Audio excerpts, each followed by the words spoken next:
દિવસોમાં આમ આદમી પાર્ટીનું ગુજરાત જોડો અભિયાન ચાલી રહ્યું છે, જેમાં મોટી સંખ્યામાં જિલ્લા પંચાયત અને તાલુકા પંચાયતોની ચૂંટણી પહેલા આમ આદમી પાર્ટીના નેતાઓ દ્વારા ભરતી મેળો યોજવામાં આવ્યો છે। ત્યારે બોટાદ જિલ્લામાં પણ આપના નેતા રાજુ કરપડા દ્વારા એક સભા સંબોધવામાં આવી હતી। ત્યારે 200 થી વધારે લોકોને આમ આદમી પાર્ટીનો ખેસ પહેરાવીને પાર્ટીમાં જોડાવવામાં આવ્યા હતા। ત્યારે ચૂંટણી પહેલા આમ આદમી પાર્ટીના નેતા રાજુ કરપડાએ એમએલએ ઉમેશ મકવાણાના ગઢમાં ગાબડું પાડ્યું હોય તે પ્રકારની ચર્ચાઓ પણ વેગવાન બની છે। સાથે જ રાજુ કરપડાએ અલગ અલગ મુદ્દે સભામાં લોકોનું ધ્યાન ખેંચ્યું છે। એટલું જ નહીં, તેમણે ભાજપ અને કોંગ્રેસને પણ આડે હાથ લીધા છે। ત્યારે શું છે સમગ્ર મામલો, આપણે વિગતે વાત કરીએ।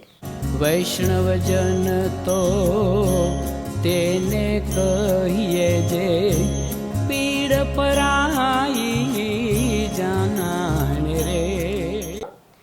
નમસ્કાર, હું આપની સાથે પ્રિયા નાયક, આપનું નવજીવન ન્યૂઝમાં સ્વાગત છે।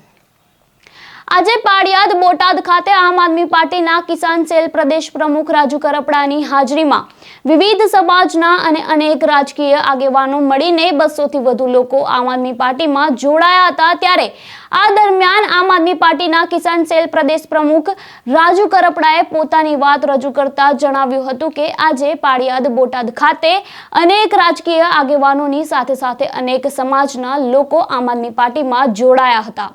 ત્યારે ભાજપની ભ્રષ્ટ નીતિ તેમજ તાનાશાહી નીતિ, ખેડૂત વિરોધી નીતિ અને દલિતો વંચિત શોષિત વિરોધની નીતિના કારણે સમગ્ર ગુજરાતમાં લોકો ત્રાહિમામ પોકારી ચૂક્યા છે। ત્યારે આજે ગુજરાત જોડો અભિયાન અંતર્ગત 200 થી વધુ લોકો આમ આદમી પાર્ટી સાથે જોડાઈ રહ્યા છે। ત્યારે આ અંગે વધુમાં રાજુ કરપડાએ કહ્યું કે તમામ પાડિયાદ બોટાદ અને આસપાસના લોકોને વિનંતી કરું છું કે અત્યાર સુધી ભાજપ અને કોંગ્રેસને અનેક દશકો સુધી સત્તા સોંપીને તમે જોઈ લીધું છે કે તેઓ જનતાની પરિસ્થિતિમાં બદલાવ લાવવા માટે વિશ્વાસ કરતા નથી અને જનતાનું ભલું ઈચ્છતા નથી। ત્યારે હું આપ સૌને વિનંતી કરું છું કે એક વખત આમ આદમી પાર્ટીનો સાથ આપો। તેમજ ભાજપ સરકાર ખેડૂત વિરોધી, મહિલા વિરોધી, ગરીબ વિરોધી, વંચિત વિરોધી છે।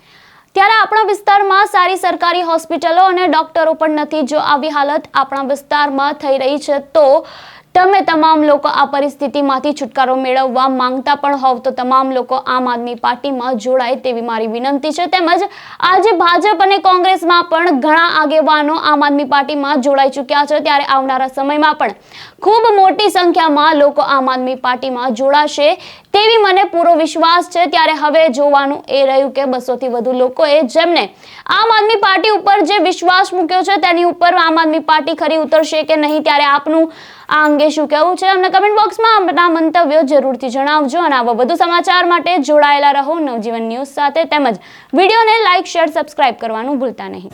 વૈષ્ણવજન તો તેને કહીએ જે